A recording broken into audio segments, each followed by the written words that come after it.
Hello people, this is just going to be a little follow-up to my iPhone 6 quality issue video, which was my last video. I'm just going to make a little follow-up because the issue has been resolved, but I'm going to go ahead and explain what happened and how it went down.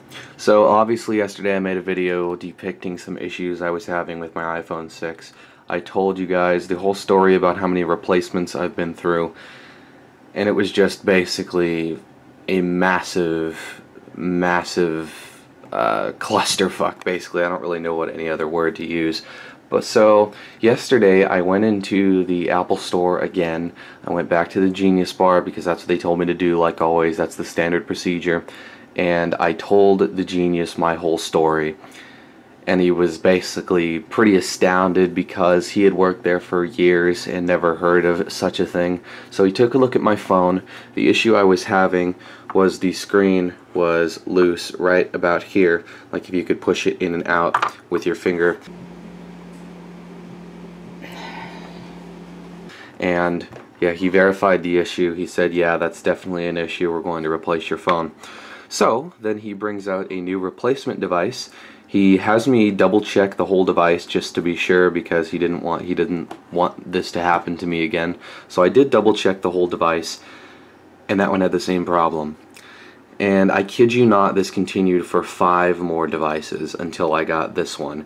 Each device had some sort of issue, and one even had a big black smudge right behind the lightning port, like right there.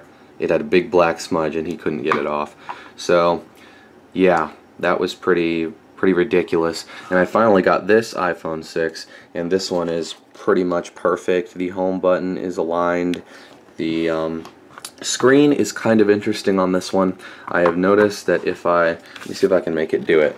If I go ahead and just twist the phone just a little bit, very lightly, just like that, I can make the screen pop. So let's see if I can make it do it. Let's see if I can get a focus here. Yeah, so it'll still pop just a tiny little bit if you twist it a little bit.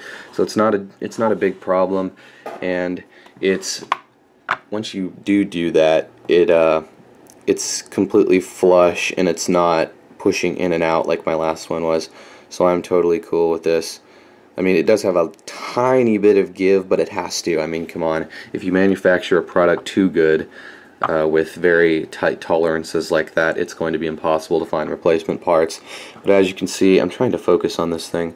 The seam is pretty even throughout the whole device, so I'm good. If you check the other side, it's the same way.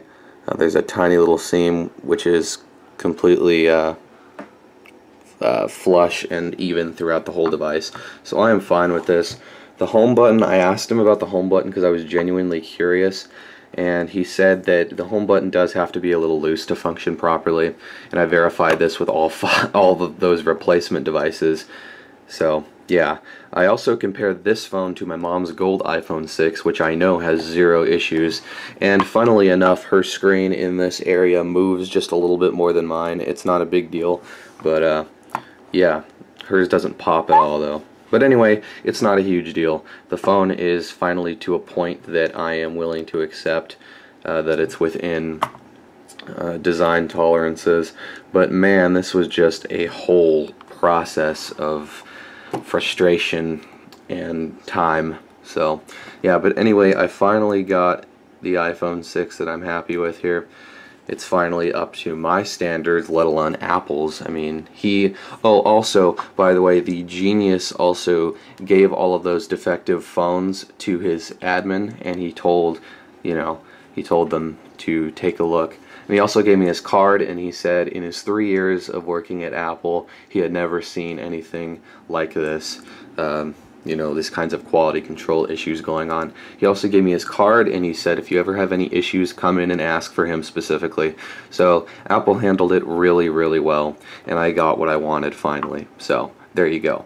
I also ended up picking up the blue Apple silicone case. I just kind of picked this up because I don't know, I like my Spigen case, but I kind of wanted something with a little more color. The only concern I have with this case is that the bottom is completely exposed, so if you drop your phone and it hits right here, there is zero protection for that bottom portion of your phone. I'm not sure how I feel about that yet, but the case does feel nice. It's got a nice felt, or microfiber liner on the inside, and the silicone does feel pretty nice, and of course it looks pretty good on my phone. Here's the phone in the case. I think it looks pretty nice. I do like blue, so yeah, there you go. That looks pretty good, so I'm going to start using this for a little while. But I'll probably end up switching back to my Spigen case just because this offers a little bit more protection. But yeah, I generally like both cases. So there you go, guys. The iPhone saga, I hope, has finally come to an end. As long as this phone stays exactly the way it is right now, we're done with this. So yeah, there you go. That was the very long iPhone story. So yeah, it was a process, but it's pretty much over now, I think.